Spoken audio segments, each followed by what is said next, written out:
Ramai-ramai soal narasi kecurangan jelang pemilu 2024 ini akan kami bahas bersama dengan Ray Rangkuti selaku Direktur Eksekutif Lingkar Madani. Bung Ray, selamat sore, apa kabar?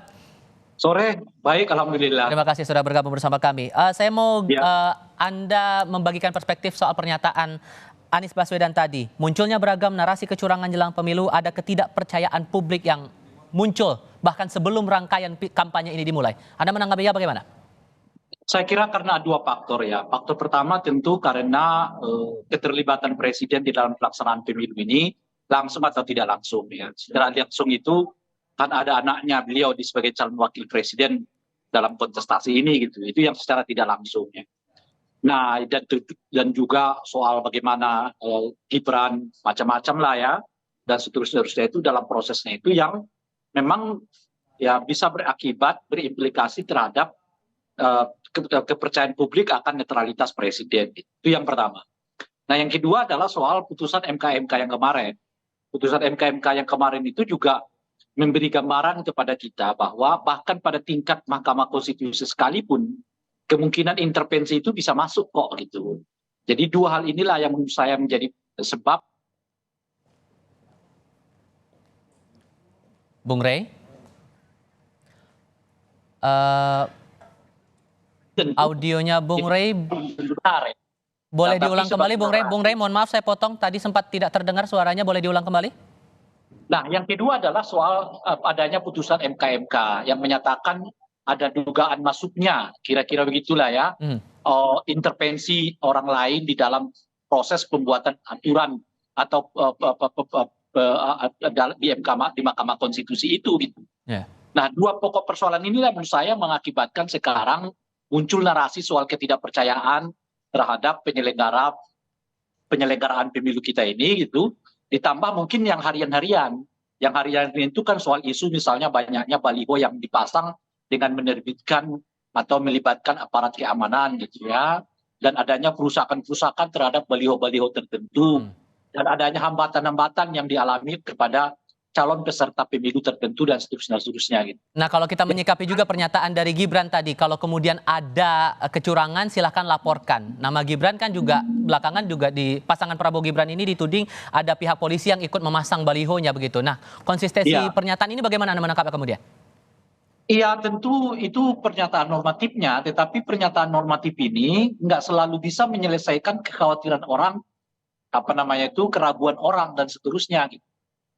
Ya untuk menyelesaikan kekhawatiran keraguan itu orang itu sebetulnya bukan dengan menyampaikan lapor saja macam-macam, tetapi harus ada upaya juga yang dilakukan oleh katakanlah misalnya ini yang berhubungan langsung dengan penegakan hukum adalah aparat kepolisian, yang berhubungan langsung dengan penegakan hukum pemilu adalah Bawaslu gitu. Nah, oleh karena itulah Bawaslu dan kepolisian saya kira dibutuhkan kehadirannya di tengah-tengah suasana di mana ketidakpercayaan terhadap netralitas dalam hal ini adalah presiden makin menguat di tengah masyarakat. Dan jadi saat ini sebelum kampanye sudah terlihatkah peran tegas dari kedua lembaga ini? Itu justru kalau terlihat sebetulnya narasi ini nggak perlu terlalu lama berkembang, apalagi sampai makin jauh gitu ya, makin masuk ke dalam benak kepala orang.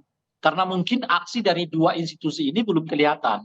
Yang ada mereka lakukan itu hanya menjawabnya secara lisan, tetapi tidak berupaya betul-betul untuk membongkar.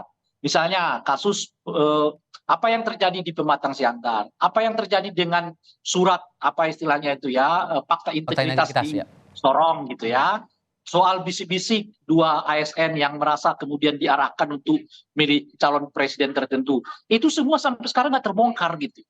Siapa, apa, mengapa dan kenapa gitu, dan tidak terbongkar itulah yang menimbulkan prasangka. Gitu. Nah, saling tuding kan akhirnya, terutama kan ini momennya belum sampai ke masa kampanye. Sehingga menurut Anda implikasi paling fatalnya apa? Kalau ini terus bergulir begitu, bahkan sampai dengan momennya sekarang ini belum sampai masa kampanye?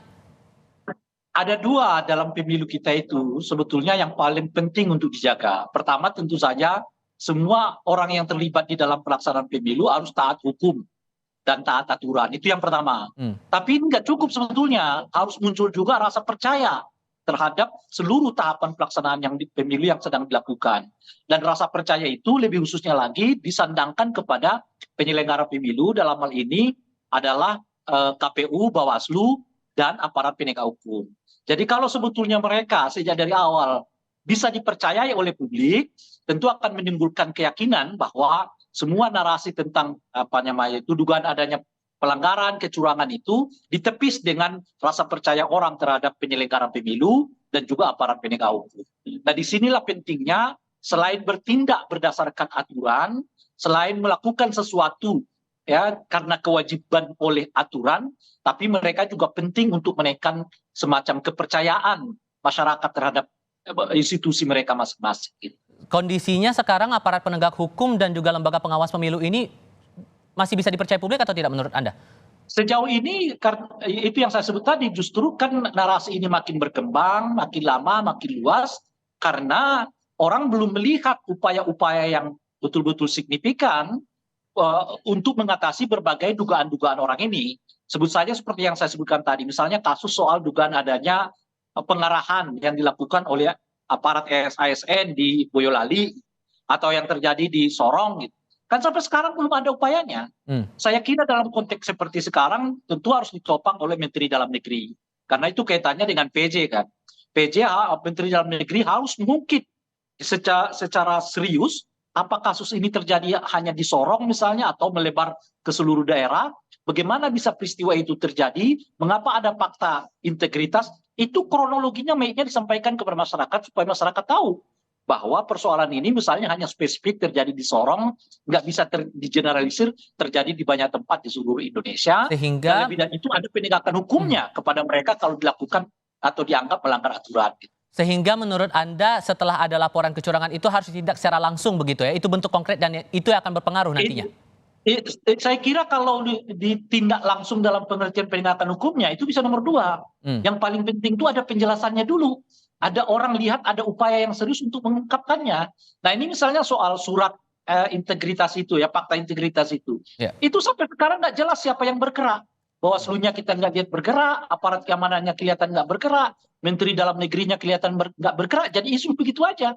Jadi yang muncul adalah asumsi kan, bayang-bayang, jangan-jangan ini bukan hanya terjadi di Sorong, tapi terjadi di banyak tempat dan sebagainya.